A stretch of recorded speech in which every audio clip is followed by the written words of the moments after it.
Schools in the U.S. have kids throwing away their foods because they don't like what they're getting and they don't want to buy it anymore.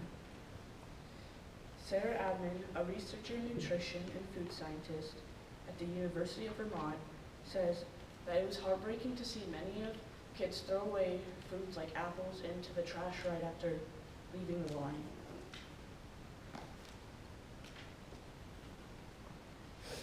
Students want to be able to buy their own food that they like because it's their or their parents' money, and they think that they should be able to spend it on whatever they want, or food.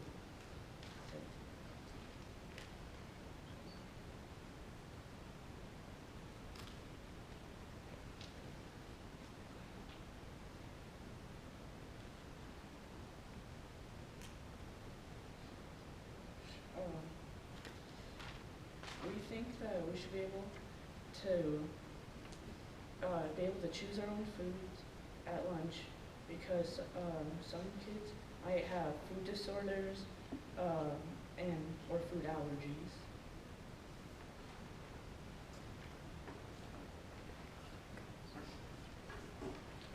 School lunches are rigged.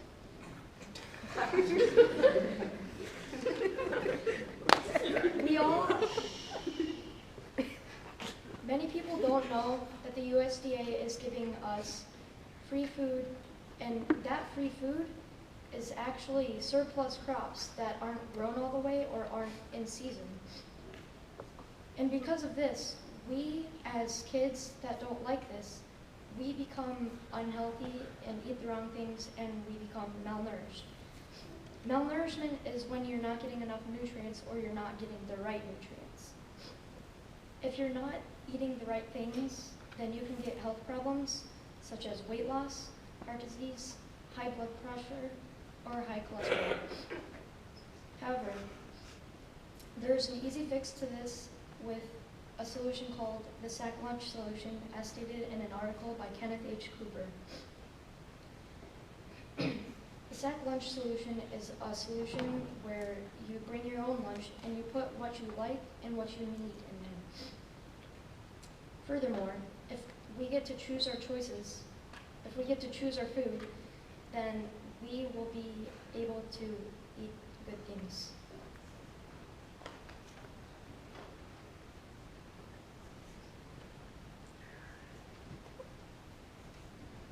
The Campbell County District was opting out on the federal funding school lunch program, meaning they opted out of thousands of dollars of federal funding.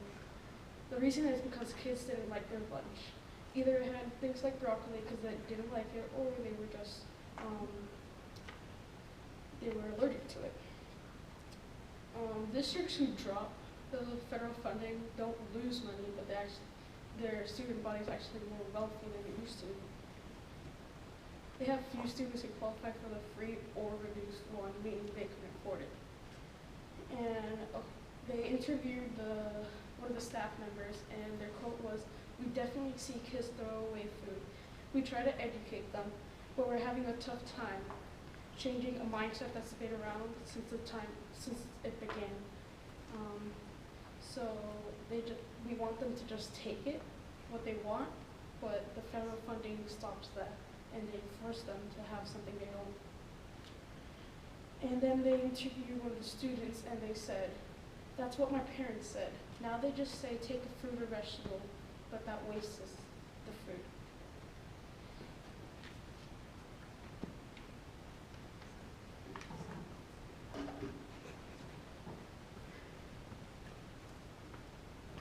Alright, so as you may know, there are kids and teens that suffer from food allergies. This limits their choice of what they want for breakfast and for lunch during school hours.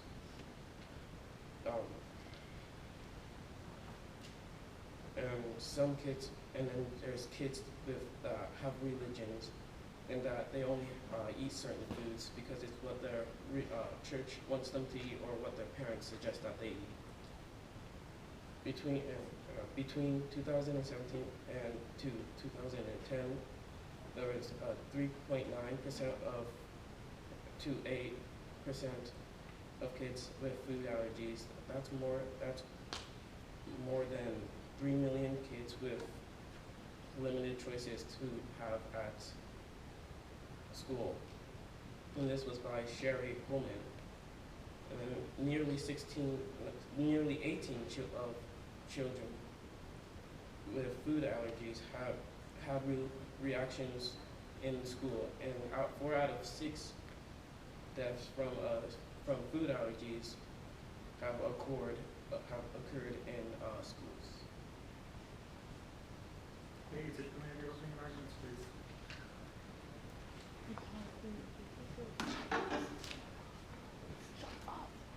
The problem with school lunches is not that there is too little, too much, or taste bad. It's that it doesn't give the kids the nutrition they need to go through their normal day. Therefore, students should not be able to make their final decision on what goes on their plate. Eating unhealthy leads to many disorders. Healthy food equals a healthy lifestyle, and also, if you try it, you might actually like it. Eating unhealthy leads to obesity, diabetes, or any other disorders. Students who eat school lunches are more likely to be overweight or considered obese. Governor former Richard J. Cody stated, eating unhealthy is a health epidemic across our country, across our nation. And as a country, we have a responsibility to promote good nutrition and healthy foods to one another. Eating unhealthy is an important piece of your life to live longer. If you eat all those junky foods, you're less likely to live till your 60s. Overall, schools should start to promote more healthy and less unhealthy foods for students to create a healthy community.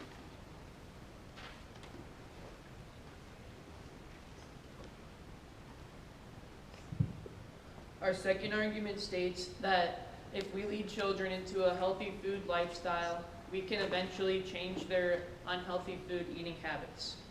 A former Army general once stated that obesity is the #1 cause of why young men and women can't join the military. Our children will be another great generation of military forces, but if we keep letting them eating unhealthy and eventually giving them unhealthy habits, they will be unlikely to help our country defend their freedoms. 40% of what kids eat in the lunchroom, 40% of what kids eat happens in the lunchroom. 8% of overweight kids aged 10 to 15 are still overweight at ages 25. These kids were never taught great unhealthy eating habits. They never understood why eating healthy is the best decision in their life. A high schooler named Anthony Cecilia stated that he takes extra fruits, veggies, and other healthy foods when he was interviewed by the Associated Press.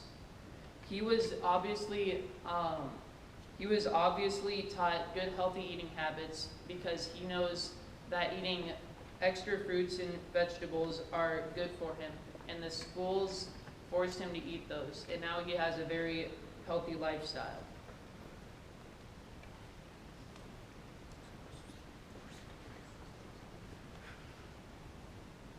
The third argument is that if you try it, you might like it. 60% of people who don't think they're going to like a food end up liking it when they end up trying it. Less and less people eat school lunches because they think it tastes bad or it's unhealthy. 2 out of 3 students who eat school lunches regularly are overweight or obese.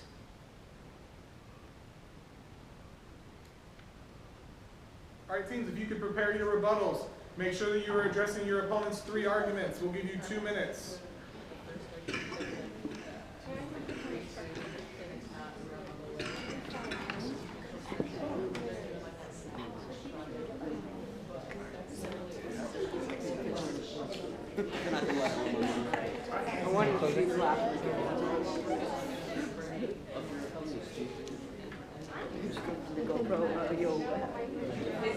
Your face clean off the way.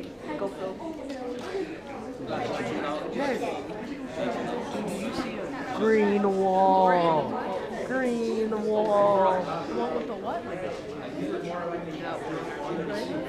Hey, Max. Because I was unthinking. Florida. Because I'm you know, that's his nickname. He was being all that. I'm mini me because I'm fat.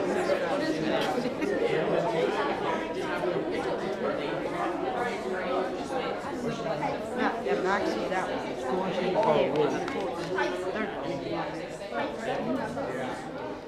No, we really.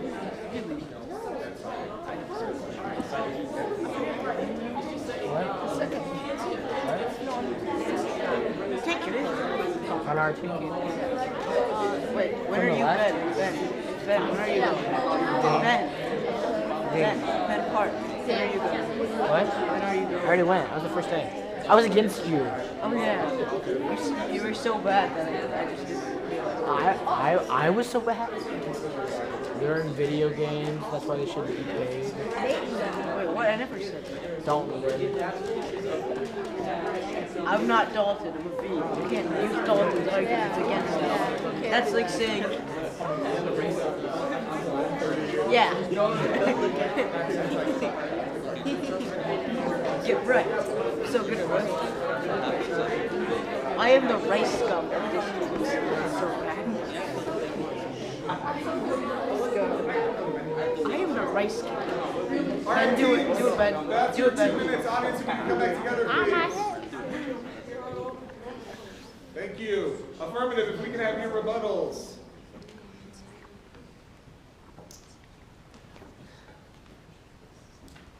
My opponent says that we should keep the lunches where they're at right now, but millions of dollars of food is being wasted by kids not liking it because it looks nasty. And that if kids chose what they ate, that it would not be wasted. Like millions of dollars food wouldn't be wasted.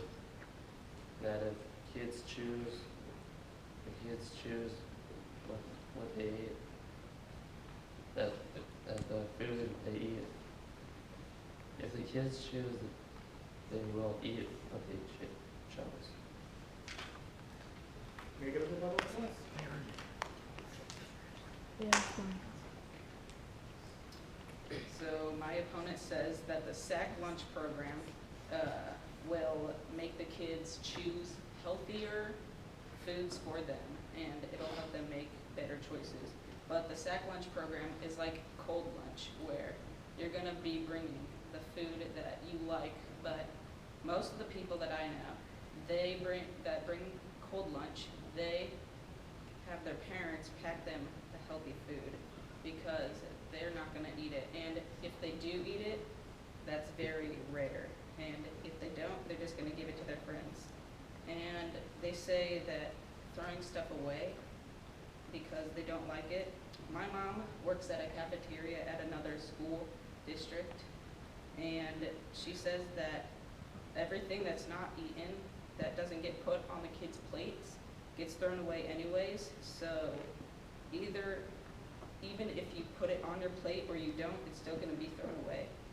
And they said that if you have the kids that have food allergies, they might want to have more choices, but you're still not going to have that much choices if you have allergies.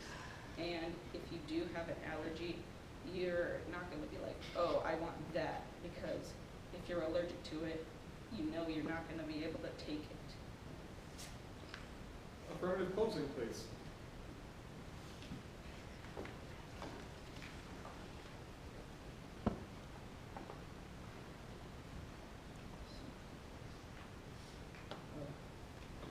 We believe that kids should be able to choose what they want for lunch, because they should be able to spend the money that they have the way they want to spend it on.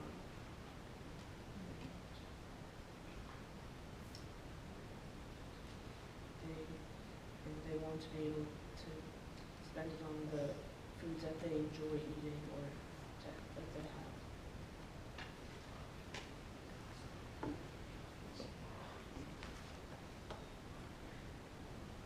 We believe that students shouldn't be able to choose what goes on their plate when they choose a school lunch. And eating healthy school lunches is better for kids and it's better for them later in life. And would you rather eat healthy and have a healthy lifestyle, or eat unhealthy and be obese and have everyone talk behind your back about how unhealthy and overweight you are for maybe the rest of your life? Round of applause for that crew, please.